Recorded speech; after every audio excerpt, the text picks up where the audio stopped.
The Cold War was more than just spies, nukes, and submarines. At its core, it was fueled by the competing ideologies of the United States and the Soviet Union.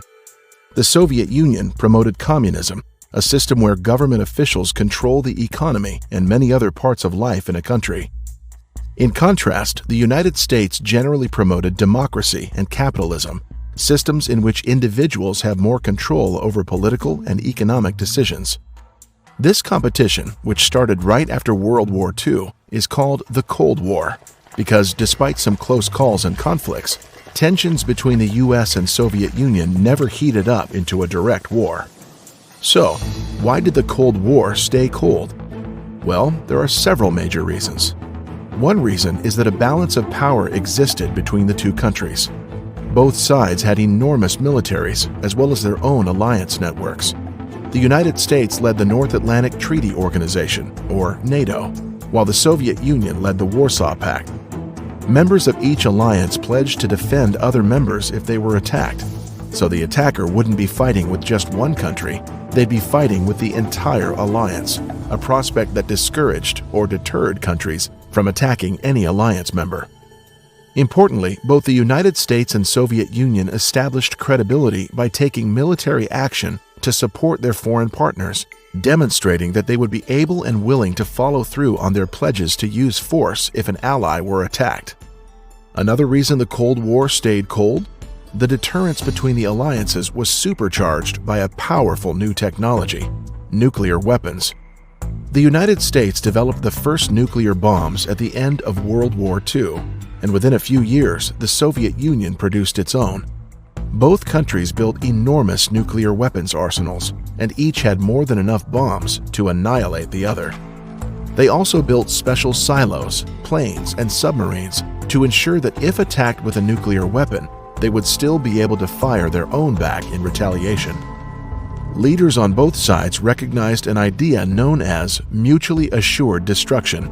They knew an attack by either country would result in both countries being destroyed. This deterred either side from attacking the other. As the Cold War continued, tensions stayed limited in part because US and Soviet leaders helped maintain both nuclear and conventional military balances through arms control treaties. Both countries agreed to limit how large and how powerful their arsenals could be, so that one side wouldn't be able to attack with enough force to prevent the other side from striking back with devastating consequences. US and Soviet leaders also agreed to limits on what types of defenses they could develop, including missiles that could knock out an incoming nuclear missile before it reached its target. Limits on such defenses helped keep both sides vulnerable to attacks from the other, preserving the stability of mutually assured destruction. These treaties also increased transparency, giving each country a more accurate idea of their rivals' military capabilities, reducing the odds that some miscalculation could lead to war.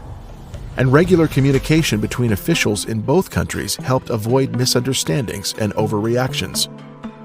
All these factors made it less likely that the US and Soviet Union would go to war, but ultimately, it was the decisions by leaders of both countries to limit where and how they would take action abroad that kept the Cold War from heating up.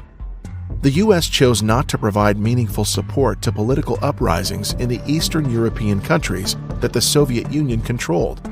Similarly, the Soviet Union never meaningfully interfered in the United States' domestic affairs, and the support it gave to its allies around the world was, with few exceptions, limited. This discretion helped the two countries largely avoid situations that could escalate into a direct war, a war that leaders knew could cause vast devastation.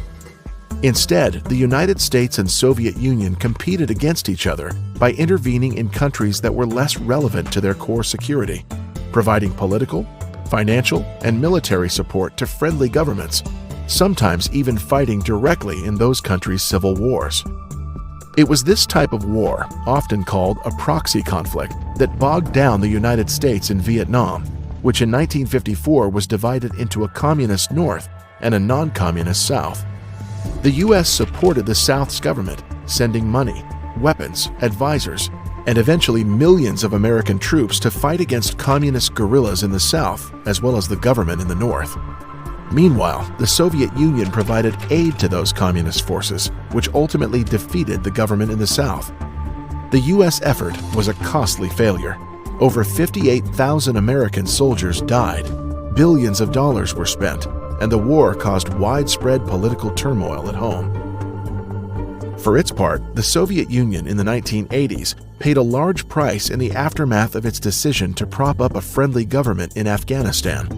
The heavy political and economic costs of that war, costs increased dramatically by the U.S. decision to provide large-scale military and economic aid to Afghan groups opposing the government and the Soviet troops supporting it, put an enormous strain on the Soviet Union, which was already struggling to support a large military and a wide network of allied countries, all while depending on an economic model with serious structural flaws.